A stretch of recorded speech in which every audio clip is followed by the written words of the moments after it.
ठीक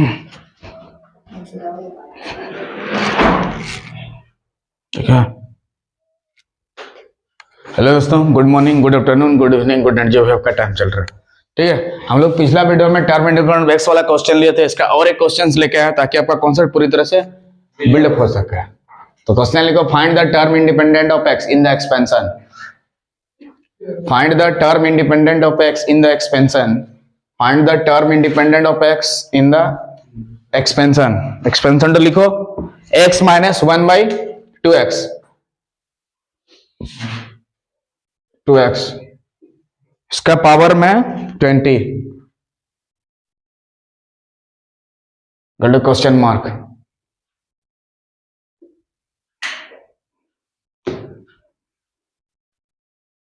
find the term independent of x in the expansion.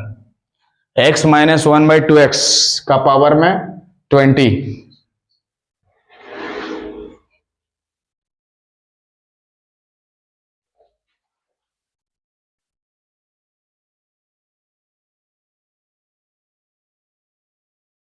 Find the term independent of x in the expansion.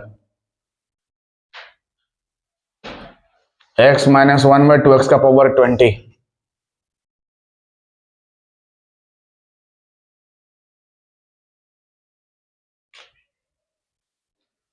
तो इसको भी solution के लिए general term का सहारा लेना पड़ता है। TR plus 1 equal to NCR, यानी 20 लेना पड़ेगा पावर को CR, यहाँ पे R है इसीलिए R। ठीक, उसके बाद पहला वाला टर्म लेते हैं।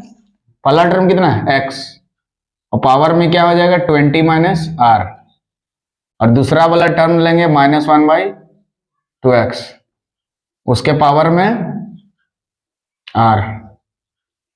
हो गया 20CR, x का पावर में क्या हो जाएगा 20 माइनस R, और यहाँ -1 का भी पावर R होगा, और 2 का भी पावर R होगा, और x का भी पावर R होगा। अलग अलग क्यों कर रहे हैं? ताकि हमें दोनों x जो है उसको साथ में रखना पड़ता है।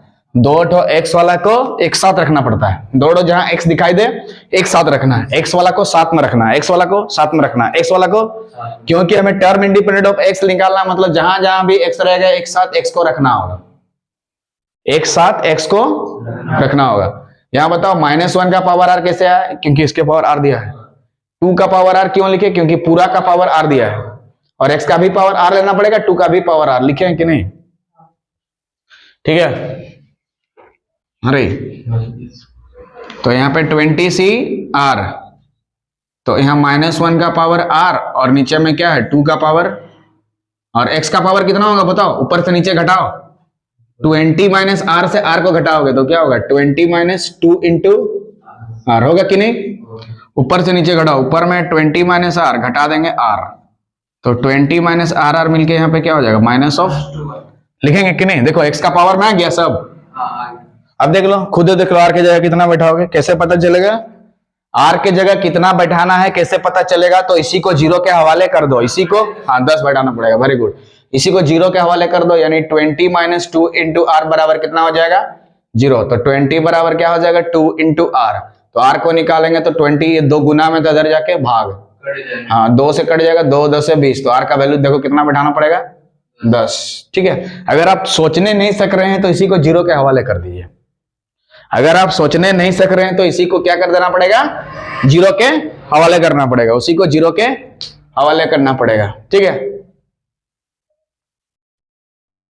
यहां 20 क्यों लिखे बताओगे? क्योंकि इसका एक्सपेंशन में 20 दिया है ना, यही हमारा n है ना, इसीलिए 20। यहाँ पे पावर में 15 रहेगा तो लेंगे 15, 20 रहेगा तो लेंगे 20, 25 रहेगा तो 25, 30 तो 30, 14 फरवरी तो 14 फरवरी, सरस्वती पूजा तो, हाँ। और x का पावर, पहला वाला का पावर में क्या लेते हैं ऊपर से नीचे घटा के, ऊपर से नीचे घटा के, और दूसरा वाला का पावर में क्या लेते हैं नीचे वाला, ये जो r है नहीं दूसरा का पावर में। फिर क्या करना है, किसी का भी पावर r दिया तो इतना पावर r होगा, इसका भी पावर r होगा, इसका भी पावर r होगा, और क्या कर देना है x को साथ में रखना है।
हो गया, ठीक है।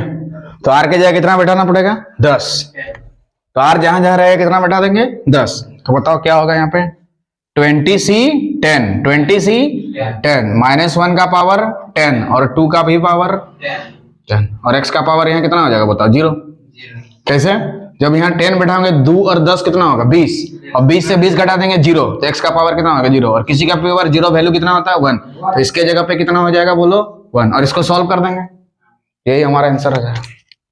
फर्दर इसको सॉल्व करेंगे, इसको 20c2 का वैल्यू कैसे निकालेंगे 20 से घटते हुए कहां तक जाना 10 तक, तो इसको क्या करेंगे ना इतने ही आंसर रहने का कोशिश करेंगे 20c10 और उधर -1 को 10 बार गुना करोगे तो 1 होगा और 1/2 का पावर 10, यही आंसर लिखने का कोशिश करेंगे, यही हमारा क्या हो जाएगा क्वेश्चन का आंसर।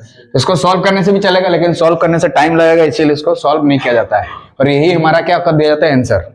और क्वेश्चन में तुमसे क्या बोला है टर्म इंडिपेंडेंट ऑफ x निकालो, इसका मतलब ऐसा टर्म ढूंढो जिसमें x हो, x नहीं हो, तो यहाँ पे देखो ऐसा टर्म मिल गया जिसमें x नहीं हो और ये कितना नंबर टर्म है बताओ 11 नंबर टर्म है ना।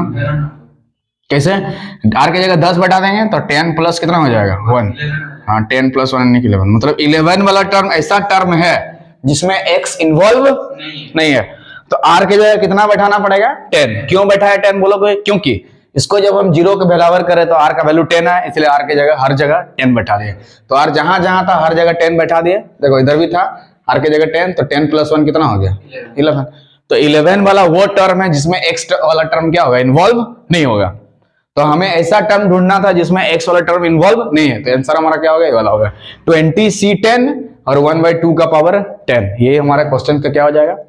इसको फर्दर आप सॉल्व भी कर सकते हैं, तो सॉल्व करने से लंबा होगा इसीलिए बेहतर सॉल्व नहीं करें, जो आएगा वही हमारा क्या हो जाएगा टर्म इंडिपेंडेंट ऑफ x हो जाएगा। तो टर्म इंडिपेंडेंट ऑफ x निकालने के लिए सबसे पहला ध्यान देना है कि हमें x को एक साथ में रखना है और उसके पावर में 0 लेके आना है। क्यों 0 लेके आना है, क्योंकि हमें टर्म इंडिपेंडेंट वाला x वाला टर्म नहीं चाहिए, इसीलिए x का पावर में 0 ले आओ। 0 लाने के लिए जितना आएगा x का पावर में उसको 0 के हवाले कर दो, वही हमारा r का वैल्यू निकलेगा और r का वैल्यू हर जगह बैठा देंगे तो जो आएगा वही, यानी कि 11 वाला टर्म होगा हमारा टर्म इंडिपेंडेंट। तो ऑप्शन में अगर 11 टर्म लिखा है तो ऑप्शन में उसको टिक लगाओ, या ये वाला लिखा है तो इसको टिक लगाओ। समझ में गया? सो क्लियर है एकदम कॉन्सेप्ट आपका पूरा तरह से। So if you like the video please subscribe the channel so that you can watch this type of video. तब तक के लिए जय हिंद जय भारत, बने रहे।